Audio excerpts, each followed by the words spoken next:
Nessa videoaula nós vamos dar continuidade às cirurgias mucogengivais, falando a respeito das técnicas da cirurgia para remoção ou reposicionamento do freio labial e das bridas, que seria a frenectomia, quando nós realizamos a remoção desse freio, ou a frenectomia, quando nós realizamos a remoção desse freio, e a frenotomia, quando nós fazemos um reposicionamento apical desse freio. Quando que está indicada a realização da frenectomia e da frenotomia? Quando nós tivermos restrição na movimentação labial lingual ou quando, por indicação ortodôntica, está se tentando fazer um fechamento de diastema na linha média e existe um freio labial que se insere na região do rebordo, invadindo muitas vezes a região palatina. Como uma cirurgia pré-protética em pacientes que vão receber próteses parciais removíveis ou próteses totais, ou em situações onde nós temos um freio ou uma brida inserido próximo à margem gengival, dificultando o controle de placa bacteriana ou de biofilme pelo paciente e promovendo tensão dessa margem gengival, o que pode contribuir a longo prazo para a ocorrência de recessão gengival. Aqui nós temos uma situação em que foi feita uma indicação devido ao tratamento ortodôntico para a remoção do freio labial superior nesse paciente. Então observe que o freio labial ele se insere próximo à margem, inclusive tendo uma pequena inserção também na região palatina. Aqui uma vista lateral desse freio. Existem diversas técnicas que podem ser realizadas para a frenectomia. Existe a técnica do duplo pinçamento, existe a técnica de se fazer um único pinçamento. Nesse caso, nós optamos por fazer um pinçamento desse freio, onde ele se inseria na mucosa labial, para que nós pudéssemos fazer uma incisão sobre essa pinça e uma incisão acompanhando o contorno desse freio na face vestibular sobre o rebordo. Então aqui está mostrando a incisão com a lâmina 15 sobre o local onde foi feito o pinçamento. E aí nós fazemos uma incisão na face vestibular, acompanhando a inserção sobre o rebordo. Caso esse freio se estenda até a região palatina, é interessante que se faça essa incisão removendo o tecido da região palatina também.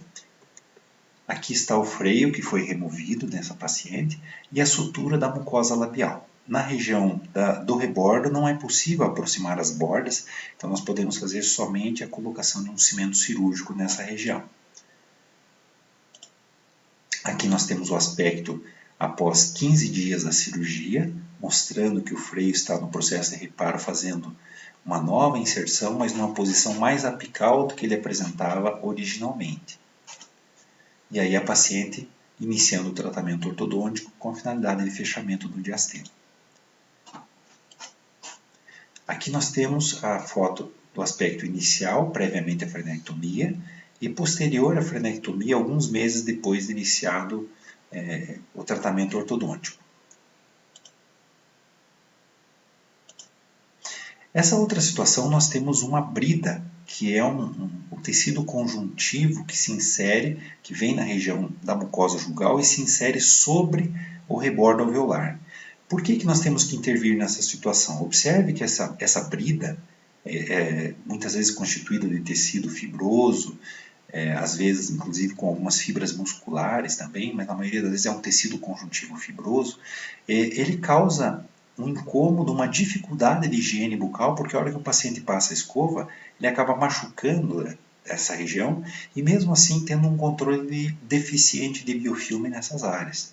Inclusive esse freio brida acabou até ocasionando uma distalização desse dente, um mau posicionamento desse dente. Observe que essa brida ela se insere até na região lingual do rebordo. Então nessa situação, como é uma brida muito larga, com uma inserção extensa, nós optamos por, ao invés de removê-la, fazer um reposicionamento dessa brida numa posição mais apical. Essa técnica é chamada de bridotomia. Tá? Então nós fazemos uma incisão que começa nessa região aqui do rebordo, desinserimos toda essa brida com 2 incisões relaxantes e suturamos essa brida com fio reabsorvível numa posição mais apical. Tá? Isso foi feito então uma bridotomia. Aqui nós temos o aspecto de cicatrização na primeira semana E aqui o aspecto após 3 meses da realização da brilhotomia. Observe que esse tecido já não mais está inserido sobre o rebordo como ele estava anteriormente. O aspecto inicial e o aspecto 3 meses após a realização da brilhotomia. Aqui mais um caso de frenectomia, numa paciente que iria substituir essa prótese na região anterior. Observe que é um freio labial bem extenso e que se dirige até a região do rebordo. Foi feito então o pinçamento no seu local de inserção junto à mucosa labial. Foi feita a incisão, a remoção desse freio e a sutura da mucosa labial com um fio de seda 4 zeros. Aqui nós temos o aspecto cicatricial após um mês, aqui após 3 meses da realização da cirurgia.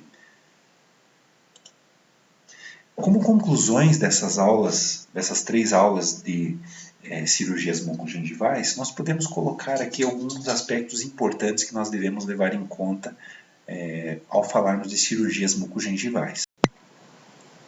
A primeira conclusão: a quantidade de mucosa ceratinizada não é um fator crítico, ou a quantidade de gengiva inserida não é um fator crítico para a prevenção de recessão gengival. Ou seja, não é o simples fato do paciente ter um biotipo gengival frágil que vai provocar recessão gengival. No entanto, se nós tivermos associado a esse biotipo desfavorável uma dificuldade de controle de biofilme ou um paciente que vai ser submetido a uma movimentação ortodôntica, a falta de um biotipo adequado é um fator preocupante que deve ser corrigido. Os procedimentos de enxerto autógeno de mucosa mastigatória ou enxerto gengival livre são os procedimentos mais previsíveis para aumentar a quantidade de gengiva inserida. Fatores como a altura, largura da recessão e principalmente condição do tecido interdental, associado também a esses outros fatores, como disponibilidade da região doadora, estética, presença ou não de inserções musculares, é que vão nos levar a selecionar a escolha da melhor técnica para tratar uma recessão gengival. As recessões de classe 1 e classe 2 de Miller são as mais previsíveis para recobrimento radicular, não havendo uma superioridade definida entre as técnicas cirúrgicas. Os enxertos de tecido conjuntivo são as técnicas mais previsíveis e mais adequadas em comparação aos enxertos livres epitelizados para a finalidade de recobrimento radicular. O tratamento químico da superfície radicular, seja com EDTA, ácido cítrico, ácido fosfórico, não é o fator mais importante nos resultados obtidos quanto ao recobrimento radicular. Então não é um passo essencial para o sucesso da técnica.